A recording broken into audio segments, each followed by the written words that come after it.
아무도 못 잡는 도둑이 있습니다. 경찰이 배치가 되고 사람이 잡으려고 해란이 되어 있어도 그 모든 노력을 비웃듯이 유유히 사라지는 도적들, 이런 모습들을 영화에서 많이 봅니다. 웃음을 남기며 사라지는 악당들. 오늘 본문은 이를 보는 듯합니다. 사도 바울은 악당은 아닙니다. 그는 선한 자이고 하나님의 사람입니다. 유대인과 예루살렘 거민들이 사도 바울을 잡으려고 얼마나 노력하는지, 그러나 사도 바울은 유유히 사라집니다. 예루살렘 모든 사람들을 비웃습니다. 23장 사도 바울은 이제 예루살렘을 떠나 가이사라로 갑니다. 거기서 배를 타면 바로 로마로 가게 됩니다. 예루살렘에서 사도 바울을 죽이려는 온갖 음모가 다 진행되었지만, 성전에서 죽이려 했지만 천부장이 나타나서 막아주고요. 공회를 열어 그를 죽일 죄를 찾으려고 했지만 자기들끼리 싸우면서 공회는 해산되고, 그리고 40명의 유대인들이 사도 바울이 죽는 것을 보기 전까지는 우리가 먹지도 않고 자지도 않겠다, 그렇게 맹세하고 사도 바울을 죽이려고 음모를 꾸몄지만, 이것이 사도 바울의 조카에 알려지고 천부장에게 연락이 되면서 사도 바울은 오히려 470명의 군사들의 호위를 받으면서 예루살렘을 유유히 떠나게 됩니다. 도적들은 사람을 속일지 몰라 그래서 유유히 떠날지 몰라도 결국 나중에 하나님의 심판을 받게 되어 있습니다.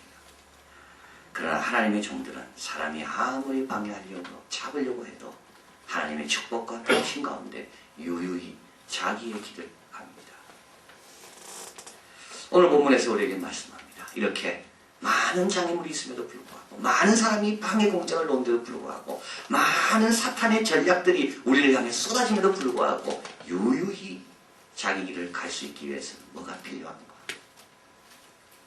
첫 번째, 도구가 있어야 된다. 도구가 뭘까요? 도구라는 것은 일을 쉽게 하는 것이 도구입니다. 땅을 팔 때도요, 삽과 괜히로 팔면 손으로 파는 것보다 훨씬 쉽게 원하는 목적에 도달할 수가 있습니다. 이게 도구입니다. 적이 우리를 따라오려고 할 때 도구가 있으면 적을 따돌릴 수가 있습니다. 자동차를 타고 자전거를 타고 달려가면 쫓아오는 사람들이 찾지 못합니다. 도구가 있어야 되는 겁니다. 자, 오늘 본문에서 사도 바울은 유대인들 앞에 이야기를 하다가 갑자기 유대인들이 옷을 찢고 흙먼지를 땅에 올리면서 소란을 피우게 됩니다. 이때 천부장이 깜짝 놀라서, 사도 바울은 이때 아람말, 히브리 말로 했기 때문에 천부장은 로마 사람이라서 무슨 말인지 몰랐습니다. 사도 바울을 기둥에 매라 그럽니다. 그리고 채찍으로 때리려 그럽니다. 양쪽 기둥에 팔을 묶은 다음에 옷을 벗기고 그 위에 채찍으로 내리칩니다. 이 채찍은 가죽끈에다가 나비나 뼈들을 박아넣은 겁니다. 그래서 이걸 막으면요, 죽든지 불구가 되든지. 근데 이것은 유일한 고문기구며 진술을 박아다닐 수 있는 도구였다고 합니다. 그래서 이걸 때릴 때만이 진짜 자기가 했던 말들을 드러낸다는 거죠. 그래서 이제 사도 바울을 묶고 천부장이 채찍을 들어 때리려고 하는 순간, 이 순간 모든 예루살렘 사람들은 기분이 좋았을 겁니다. 이제 우리 뜻이 이루어지는구나. 이제 사도 바울은 불구가 되든지 죽겠구나. 그런데 사도 바울이 비장의 무기를 꺼냅니다. 이걸 보는 순간 천부장이 실수했다는 걸 깨닫고 사도 바울을 다른 곳으로 옮깁니다. 이게 뭡니까? 이게 시민권입니다. 로마 시민권. 사도 바울은 나면서부터 로마 시민권을 가지고 있었습니다. 사도 바울은 이것이 하나님 일하는데 어떻게 도움이 될지 몰랐습니다. 그런데 이때 도움이 되는 겁니다. 캠펜 몰간이 이야기합니다. 고난은 피할 수 없을 때 당해야 가치가 있다. 피할 수 있는데도 불구하고 일부러 고난당하는 그 고난은 가치가 없다. 사도 바울은 나의 충성을 보이려고 고난당한 적 한 번도 없습니다. 내가 이렇게 인내심이 좋고 나는 아픔을 잘 견딘다, 이걸 과시하려고 고난당한 적 한 번도 없습니다. 피할 때는 피하고 피할 수 없을 때는 하나님 뜻인 줄 알고 고난당했습니다. 시민권을 꺼냈습니다. 이게 뭘까요? 이 시민권은 예루살렘 사람들이 몰랐던 거고 그들에게는 없는 겁니다. 하나님 나라를 위하여 쓰임받는 도구입니다. 사도 바울은 원래 자기 부모님이 큰 부자였다고 합니다. 그래서 천막을 많이 깃고 이것을 로마 군대에 많이 제공했기 때문에 로마 당국에서 사도 바울 아버지에게 로마 시민권을 하사했고, 사도 바울은 나면서부터 로마 시민권을 갖고 태어났습니다. 사도 바울은 몰랐을 겁니다. 이 로마 시민권이 하나님 일하는 데 어떤 도움이 될지. 그러나 그는 그걸 갖고 있었고요. 이 순간 그 도구, 무기를 꺼냅니다. 예루살렘 거민을 따돌리는 거죠.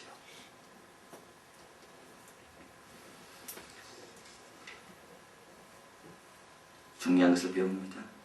평소 기회가 주어졌을 때 열심히 배우고 공부하고 연마해 놓아야지 나중에 필요할 때 꺼내 쓸 수 있는 도구로 사용될 수 있다는 겁니다. 아, 이것이 하나님 나라 일하고 무슨 관련이 있을까? 그건 모릅니다, 우리가. 그러나 일단 기회가 주어지면, 일단 부모로부터 시민권이 주어지면 그걸 소중하게 갖고 있어야 된다는 겁니다. 임태순 선교사님, 그가 대학 다닐 때 검도를 열심히 배웠습니다. 태국 가서 선교를 하게 되는데 태국 무슬림 빈민촌에서 사역을 해야 되는데 무슨 사역을 할까 고민하다가 자기가 대학 때 배운 검도로 전도하기 시작했어요. 자기가 가르친 자기 검도 교회에서 배운 아이들이 전국 태국 검도대회에 나와서 우승을 했습니다. 그러니까 일본 사범이 얼마나 자존심이 상하겠습니까? 원래 검도는 일본에 출발했잖아요. 그래서 일본 사범이 자기가 잘 키운 수제자를 이 임태순 선교사님에게 보냅니다. 임태순 선교사님은 1화밖에 안 되죠. 얼마나 두렵겠습니까? 이때 지면 망신입니다. 기도 열심히 하고 대련을 해서 하나님의 능력으로 이겼답니다. 제가 검도 배울 때는 성교가 검도에 무슨 필요가 있을지 전혀 몰랐습니다. 홍정란 선교사님 여러분 아십니다. 그분은 대학 다닐 때 색상 디자인을 공부했습니다. 아프리카에 무슨 색상 디자인이 필요할까요? 감비아 대통령이 취임식을 해야 되는데 취임식 리셉션장에 뭔가를 취장해야 되는데 이걸 누가 할 건가? 소문해보니까 홍정란 선교사님이 색상 디자인을 전공했다는 걸 알게 됐습니다. 그래서 대통령궁 리셉션장의 모든 치장을 이 홍정란 선교사님이 맡겼습니다. 이때 홍정란 선교사님 대통령 영부인을 사귀게 되고요. 지금 감비아 예술대학을 만들 때 이 디자인, 색상 디자인 학과를 만들고 그때 사귀었던 영부인을 이 학교의 학장으로 모시려고 한답니다. 배울 때 열심히 배워야 됩니다. 공부할 때 열심히 해야 됩니다. 언제 쓸지 우리는 모릅니다. 그러나 무기가 사용되어 있다면 하나님께서 그냥 이걸 기회를 주신 게 아닙니다. 언젠가 꺼내 쓰라고 하나님 나라와 복음을 위해 언젠가 사용할 것을 하나님께서 미리 내다보시고 우리에게 기회를 주신 겁니다. 최배달, 일본 최고의 공객 미야모토 무사시의 영명을 받았습니다. 여러분 최배달 아시죠? 이분의 본명은 최영의입니다. 16세기 일본 최고의 공객 미야모토 무사시의 영향을 받아서 이분도 연단이라는 게 뭔가? 연단. 단연, 단은 천일을 연습한 것이고 연은 만일을 연습한 것이다. 그래서 칼을 한번 잘 베기 위해서 연습의 단위를 천만으로 올려라. 이 미야모토 무사시 영향을 받아서 극진 가라데를 만들었습니다. 실전 중심의 극진 가라데. 처음 시작은 미약했지만 지금은 140여 개 나라에서 2천만 명 이상이 수련을 하고 있답니다. 이분은 원래 본명이 최영의지만 배달민족의 후예임을 강조하기 위해서 일본에서 자기 이름을 최배달로 바꾸었습니다. 그가 제일 싫어했던 말이 있습니다. 그는 최선을 다했다는 말이랍니다. 그건 핑계거리라는 거죠.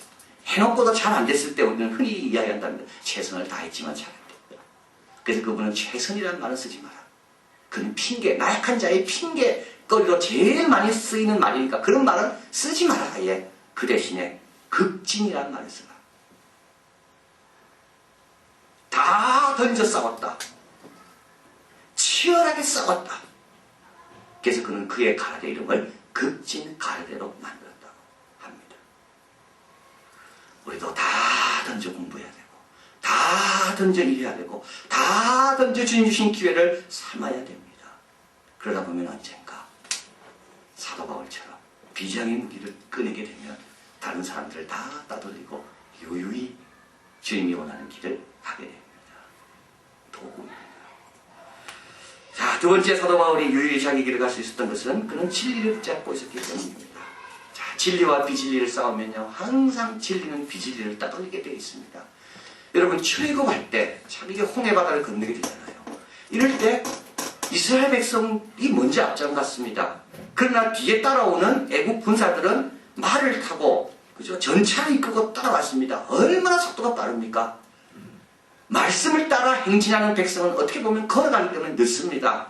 그러나 뒤따라오는 이 애국 백성들은, 애국의 군사들은 정말 싸움도 잘하고 훈련된 말을 타고 쫓아왔습니다. 그러나 이겼습니까? 못 잡습니다. 홍수가 그들을 쓸어가 버렸습니다. 저는 이것을 대할 때 너무 중요한 걸 깨닫습니다. 말씀 따라 가르면요, 늦더라도 이깁니다. 그러니까 말씀에 어긋나는 행동은 아무리 잘 무장하고 따라온다 할지라도 홍수에 의해서 죽을 수밖에 없다는 겁니다. 자, 진리와 비진리가 싸우면 누가 이깁니까? 겉으로 보기에는 비진리가 빠른 것 같고 비진리가 작아지고 무장한 것 같아도 결국은 진리가 이기게 되어 있습니다. 오늘 본문의 사도 바울이 그겁니다. 사두개인과 바리새인들이 모였습니다. 이게 두 번째 광적으로 바뀐 거죠. 채찍을 때리려다가 안 됐습니다. 시민권자인 줄 알았으니까. 그래서 이제 예루살렘 공의회를 넘겼습니다. 최고 의결기관입니다. 그런데 거기는 두 가지로 나누어져 있습니다. 하나는 바리새인과 하나는 사두개인들. 사두개인들은 누굽니까? 세속주의자들입니다. 이 사람은 천사도 믿지 않고 부활도 믿지 않습니다. 바리새인들은 누굽니까? 사도 바울이 바리새인 출신이죠. 이 사람은 율법주의자, 분리주의자, 경건주의자입니다. 둘 다 이스라엘을 대표하는 사람들이라서 둘 다 사내들이라는 공회를 형성하고 있습니다. 그런데 회의가 시작됐습니다. 이 둘 다 비진리 위에 서 있기 때문에 얼마나 무너지기가 쉬운지 사도 바울 한마디에 이들은 서로 싸우게 됩니다. 사도 바울을 놓고 하나가 돼도 사도 바울의 죄를 찾기가 어려운데 사도 바울은 어디 간지 없고 이들의 안중에는 이 둘이 서로 싸우고 있습니다.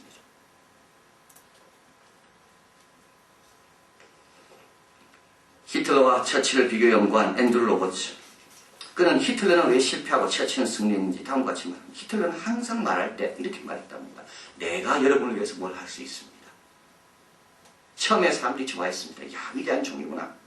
그런데 지나면 지날수록 이 나를 강조한다는 게 어떻게 됩니까? 카리스마를 강조하고 권리를 강조하고 권세를 자꾸 보여줘야 됩니다.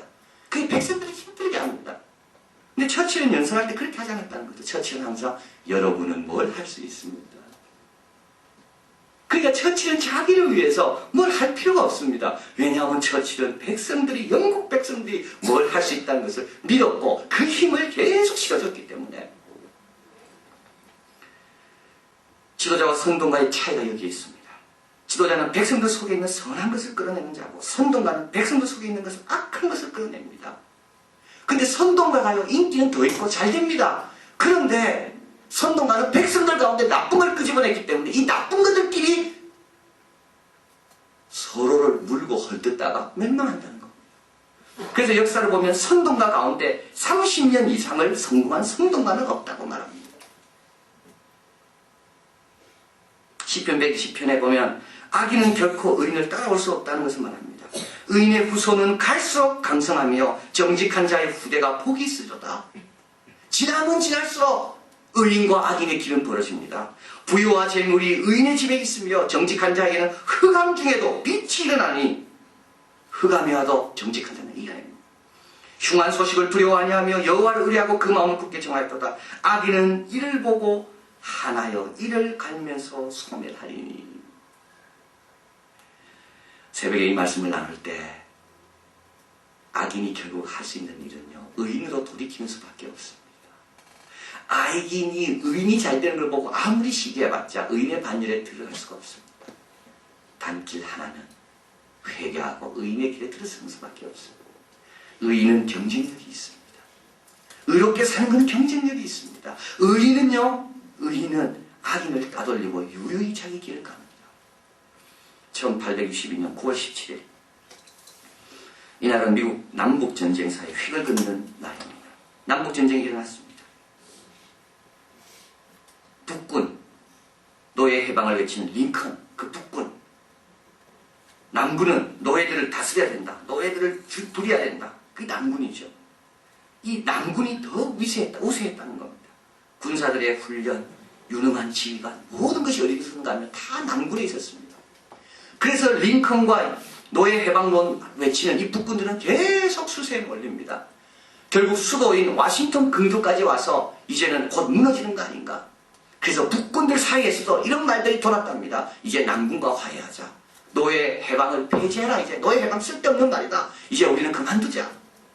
그런데 1682년 9월 17일 날 이날 이 전쟁에서 북군이 처음으로 승리했습니다.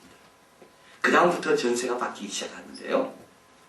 얼마나 중요한 싸움입니까? 이 승리를 소식을 듣고 한 참모가 링컨에게 말했습니다. 대통령 각하, 이제부터 아무 염려하지 마십시오. 하나님은 북군 편입니다. 이때 링컨이 말합니다. 오직 나의 염려는 내가 하나님 편에 서 있는가이다. 내가 어느 편인가? 나는 어느 쪽인가? 의의 쪽인가? 악인의 쪽인가? 사도 바울은 오늘 보면서 분명히 고백합니다. 오늘까지 내가 범사의 양심을 따라 하나님을 섬겼다. 오늘까지 범사의 양심을 따라 하나님을 섬긴 사람, 악인들이 아무리 일어나서 지날지라도 그 모든 것을 해치고 유유히 자기의 길을 갈 수가 있습니다. 자, 이렇게 하루가 지났습니다. 부영들 앞에 외치다가 채찍에 맞을 뻔하고, 그리고 또 공회 앞에 끌려가서 말 잘못했다고 얼굴을 뺨을 맞고, 그러나 그 가운데 사도 바울이 했던 그 한마디, 나는 부활을 믿는다, 이 한마디 때문에 양쪽에서 싸움이 일어나고, 그리고 감옥에 사도 바울은 다시 자기 위치로 돌아와 감옥에 처해지게 됩니다. 그때 사도 바울의 심정이 어땠을까요? 얼마나 참 정신없는 하루였습니까? 이제 정신이 좀 차리고 보니까 끔찍한 일을 당했다는 것을 깨닫게 됩니다. 예루살렘 성도들이 너무 믿고 섭섭합니다. 내가 이런 걸 당할 때 한 명도 나와서 도와준 사람이 없었잖아요. 그리고 하나님께서 좀 섭섭합니다. 여러분, 어려움을 이렇게 하면 그렇답니다. 하나님께서 섭섭한 마음이 든답니다. 사도 바울이 예루살렘 온 게 자기를 위해서 왔습니까? 교회와 하나님과 예수님의 복음을 위해서 왔는데 자기가 이 지경까지 되도록 왜 하나님은 아무것도 안 하셨을까?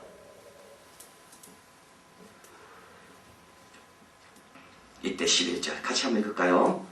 그날 밤에 주께서 바울 곁에 서서 이르시되 담대하라, 내가 예루살렘에서 나의 일을 증거한 것 같이 로마에서도 증거하리라 하리라 하시니라.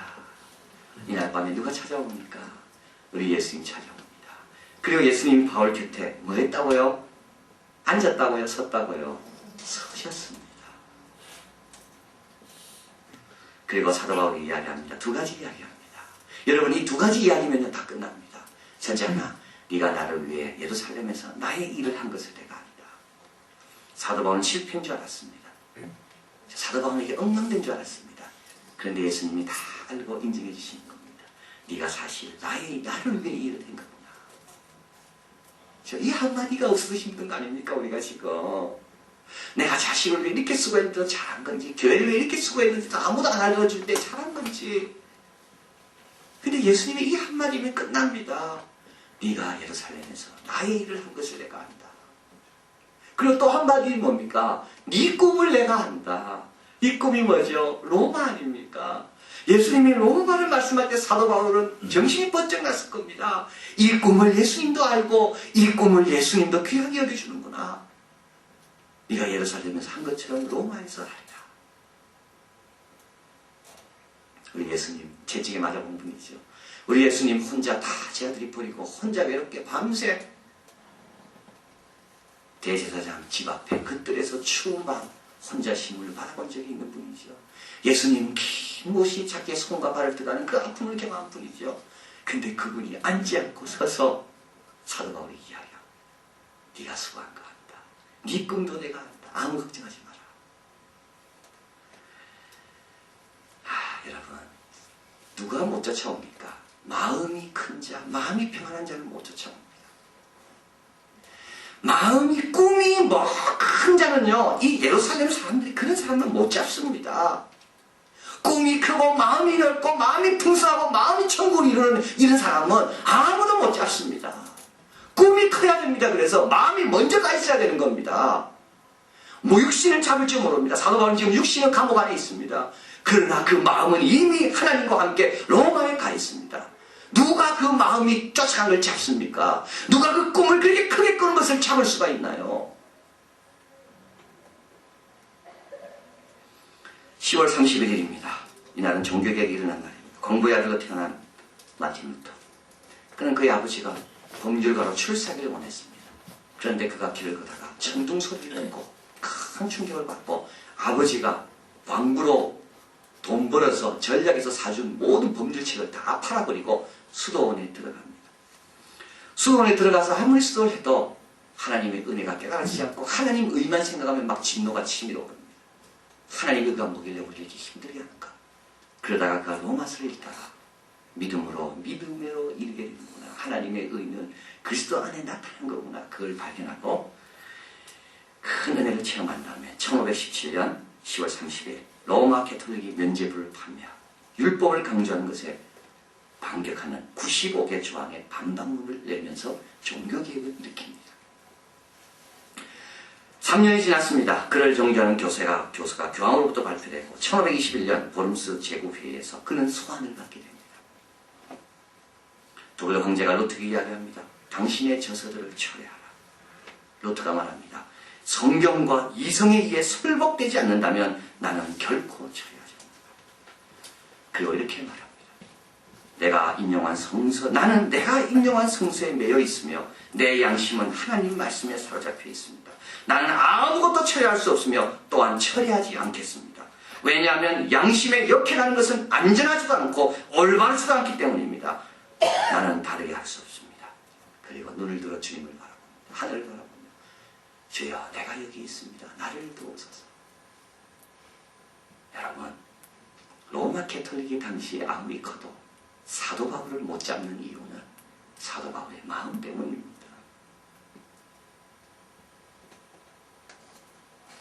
루트 한 사람이 교황과 모든 권위적인 신부들을 다 해치고 유유히 종교의 길을 끝까지 갈 수 있었던 것은 그 마음을 붙잡는 하나님 때문입니다. 육신이 아닙니다. 만일이라는 시가 있습니다. 만일 내가 모든 것을 잃고도 모두가 너를 비난할 때 내 자신의 머리를 똑바로 쳐줄 수 있다면, 만일 모든 사람이 너를 의심할 때 자신을 믿을 수 있고 그들의 의심까지 너그러이 생각할 수 있다면, 만일 내가 기다릴 수 있고 기다림에 지치지 않을 수 있다면, 만일 내가 꿈을 갖더라도 그 꿈의 노예가 되지 않고 또 생각할 줄 알지만 생각만 목표로 삼지 않는다면, 만일 내 생애를 바친 사업이 한순간에 무너지더라도 몸을 굽혀 그것을 다시 일으켜 세울 수 있다면, 만일 그렇다면 어떻게 될까요? 이 시는 결론은 내지 않습니다. 만일만 이야기합니다. 그러나 저는 생각해 봅니다. 만일 이룰 수 있다면 어떻게 될까요? 유유히 자기의 길을 갑니다. 만일 이룰 수 있다면 유유히 자기의 길을 갑니다. 모든 사람을 비웃고 모든 장애물, 나를 어렵게 했던 모든 장애물들에게 미소를 지으며 유유히. 그런데 그 만일이 어떻게 가능할까요? 우리 예수님이 찾아오셔서 네가 한 건 내가 한다. 다 나를 위해 한 건 내가 다 한다. 그리고 네 꿈도 내가 하니까 걱정하지 말고 계속 가라. 할렐루야. 기회가 주어졌습니까? 여러분 복음을 위해 하나님께서 쓰실 때가 있음을 믿고 더 열심히 극진히 하십시오. 최선보다 극진히 하십시오. 성과 악을 택해야 됩니까? 하나님과 양심 앞에 꺼리낌 없는 일을 하십시오. 그리고 사람이 뭐라 해도 혹시 내 스스로 실망한다 할지라도 주님의 위로와 말씀을 향해 늘 열어놓으십시오. 그러면 유유히 자기의 길을 가게 될 것입니다. 기도하겠습니다.